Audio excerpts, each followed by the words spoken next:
are these people? All right. The only British people Indy likes. They're great. No, that's not true. We're about to get to some other ones. Well, first of all, Laura at Normal Island News. I have a real thing for her, even though she's not real. If that is your real name. Even though she's not a real human being and it's a parody account and it's an anon, and I adore that account. It just warms my heart. But here's another one. Connected with Laura is Ricky Hale and Council of State Media. I really do like the work that they do as well. They are a 2024 Indie Media Award honoree for Top Outlet. And they came out with, again, more documentation about the UK. It's funny, this is a very UK-focused, international-focused show tonight. But this time, Freedom of Information documents show that, of course, Israel's behind the crackdown on dissent in the UK. Now, I don't know that anybody's really surprised by this. As he says, this should surprise no one. But now we've actually got it and in we've writing. Seen a couple outlets cover it recently too. Right? You know, Declassified touched on it. I think Grey Zone touched on it. They did. Clarenberg did, I think, specifically. Yep. If I'm not mistaken. Lots of award-winning journalists, which is why we're going to talk about it. So as Ricky states, you know, Israel essentially. Like, I mean, they've requested police crackdown specifically on multiple journalists, so, which I'm sure you're about to tell us. Yep. So he says, you know how we've seen a massive wave of suppression in the UK with journalists, activists, social media users, and protesters being treated as terrorists? Right.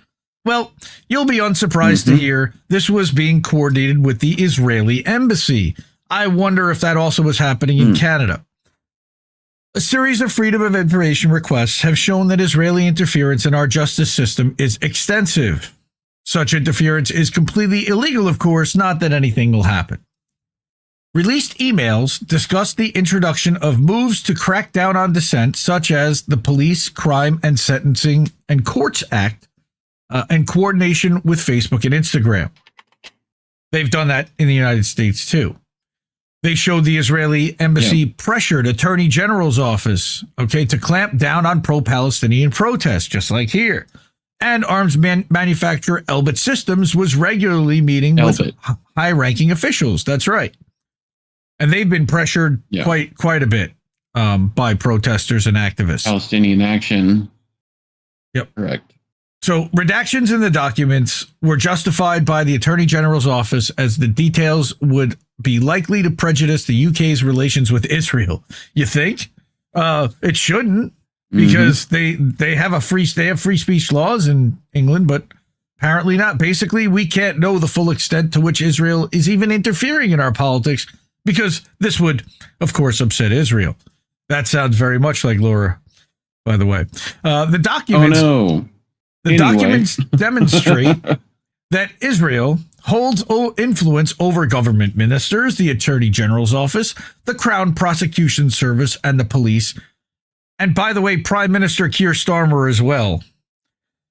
We've talked about how he sleeps next to the 98th most influential Zionist in the world, according to the World Zionist Congress. The latest revolution is that the AGO passed on contact details of the CPS and counterterrorism police to the Israeli embassy in a heavily redacted email. Needless to say, the CPS is supposed to be operationally independent, and there's no reason for the Israeli embassy to be in contact with it, you would think. So they got this email sent by Nicola Smith, the head of international law at the AGO, to Daniela Grutsky-Eckstein, who is Israel's deputy ambassador to the UK.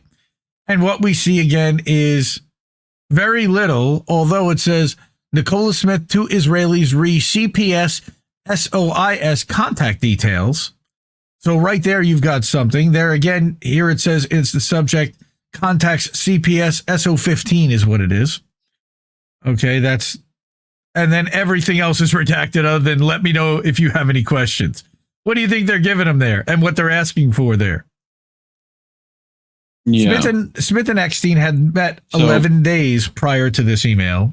All we know is that they discussed the people who had worked on the Palestine Action case. We're not allowed to know any further details about the conversation. Isn't that nice? That's full transparency, right? He's nice. I think so. This is just the latest piece of evidence of Israel interfering in the Palestine action case. The CPS was having great difficulty prosecuting members of Palestine Action and other activists because when they appeared in court, juries would acquit them. Would acquit them? Well, how about that? Because they were exercising free speech and not breaking the law? Yeah. Therefore, if the gloves fit. Well, this isn't the United States, man. Therefore, politicians started. In the UK, apparently they do have a right to freedom of expression, but it has restrictions that include terrorisms and hate speech and yada, yada, yada. So, FYI. Sure. But, yeah, continue. So politicians started pressuring judges into not allowing defendants to explain their motivations so they could not elicit sympathy from the jury. What? How can justice possibly be served if you can't explain why you did something? No, they're just allowing themselves to frame the narrative and send you away. It sounds like how they're sending people to CCOT without charges or without any say. The rules were changed during Suella Braverman's reign of terror so that the European Convention on Human Rights would not apply in such cases, especially Julian Assange. The defendants were treated as terrorists even when they weren't charged under the Terrorism Act, even when the alleged crimes wouldn't constitute terrorism according to international legal standards. All of this was done to clamp down on dissent and protect the genocidal state of Israel and quiet not just dissent, but protest against their murdering of babies and children daily with U.S. bombs and British spy flights.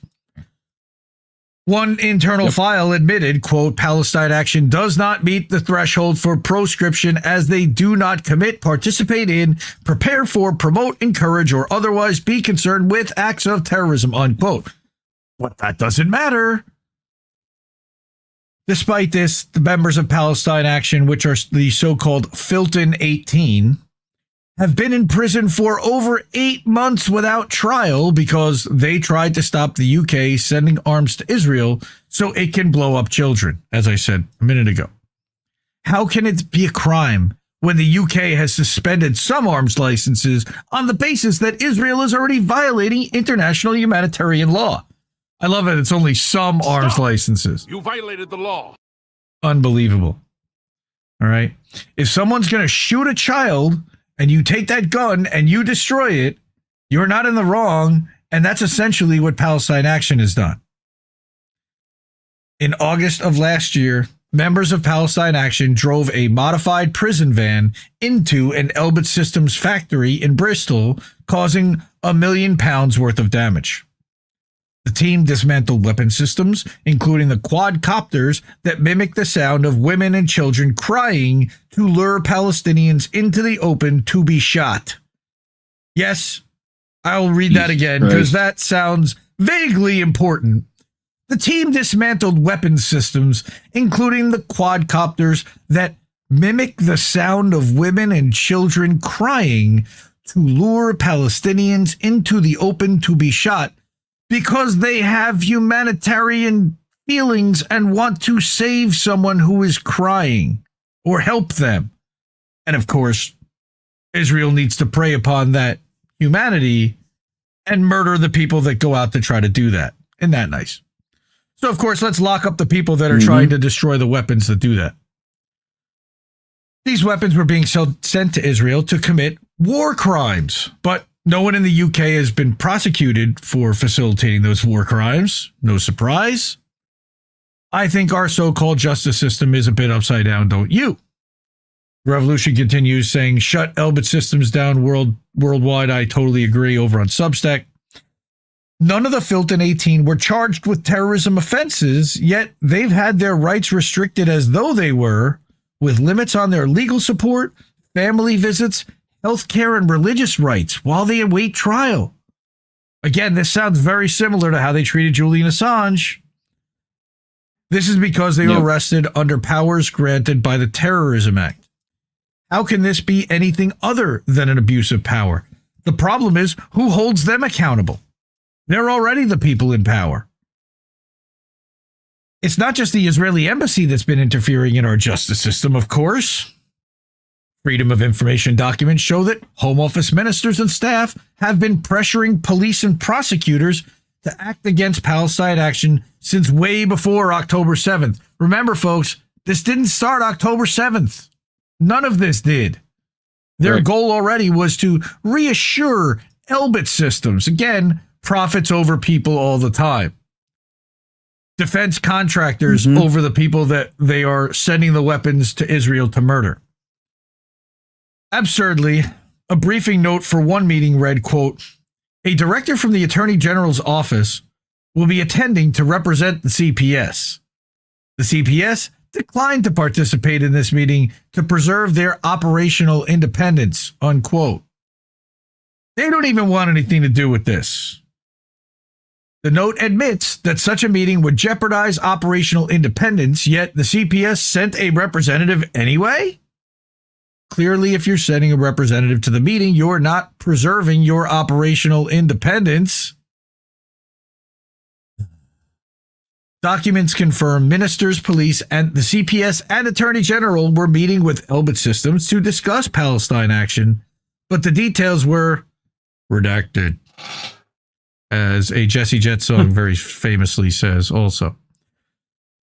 One meeting with Elbit was attended by 3 members of Yvette Cooper's home office. That's, again, it's merger of state and private entity and defense contractor. I mean, there's a word for that, right? Yep. I believe it begins with F. I do believe so. Sure.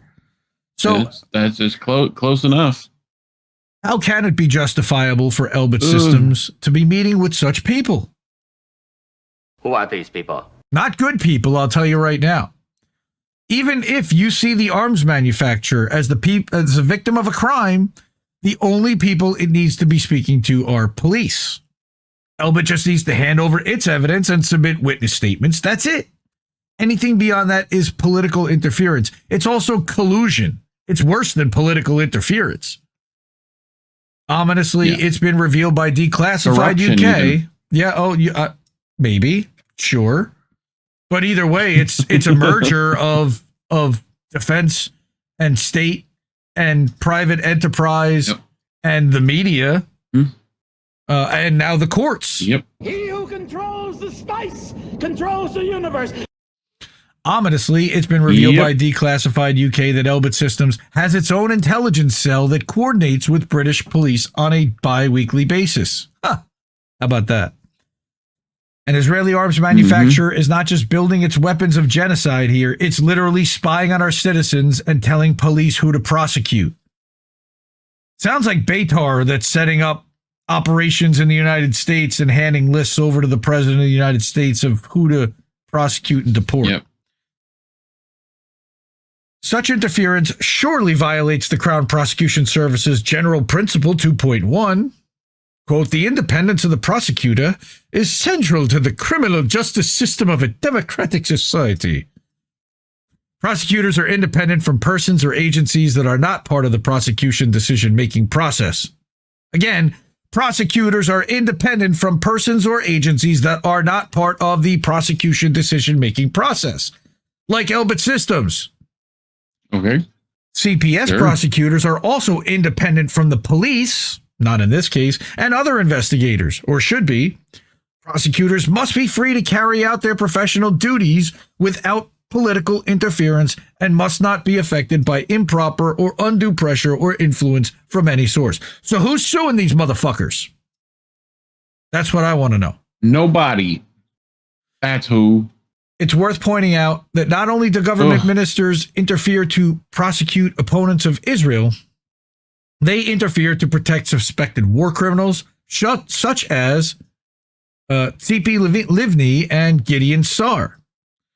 In the latter case, the UK Foreign Secretary David Lammy, he gaslit everyone on World Press Freedom Day, we'll get into that in a minute, held a secret meeting with his Israeli counterpart and personally ensured he would not face arrest.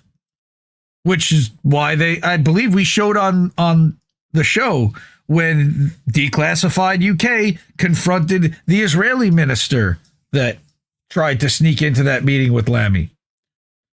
If he can protect suspected war criminals, he can protect those who oppose war criminals, but no, definitely not. Not Eat the Rich. Not Motorhead. But he can obviously protect those who oppose war criminals, but he chooses not to. In fact, our government does the opposite. The clear evidence of political interference in the Filton 18 cases has led to calls for the charges to be dropped. In a democracy, any court case would be free from political interference, yet we have interference not just from our own government, but from a foreign government too. How can anybody possibly say justice is going to be served? And again, that's Ricky, Council of State Media, Indie Media Award honoree. This is from his publication, The Dystopian Times. Go subscribe to that. Good dude. It's unbelievable that they get away with all this stuff in the UK. It's all colluded. Yeah. But now I'm starting to really question whether the Assange stuff, now that I'm seeing how similar in vein it is to what they're doing, what Israel is doing to the protesters and journalists now, were they the ones that were actually behind this entire thing the entire time with Assange because he was pro-Palestine? And while it was the U.S. that was directing it, was it Israel directing the U.S. to direct that? It seems that because of the way the tactics that are being used, it seems to be orchestrated out of Tel Aviv. Maybe I'm wrong. And I think that's why we made a deal to let... He's got a point. I think that's why we made a deal to get Julian out when we did, the U.S. government. I know they did not want to fly him here, and they did not want to have a public trial that would have put the entire journalistic thing on trial, on top of the fact that they didn't want to even acknowledge his First Amendment rights. That sounds very similar again to what they're doing to the Venezuelan migrants that are here, that they don't want to acknowledge their First Amendment rights. Okay. Yeah. Interesting thought, interesting question. And as I was seeing that and just reading it now and watching those videos, I'm like, we see a pattern here, and it's not all coming out of the US and it's not all coming out of CIA. Remember, there's very little continuity in CIA, in a lot of our intel agencies, especially at the top. You've got the deep state, but the decision making that happens at the top, we've had turnover. You know who hasn't? Israel.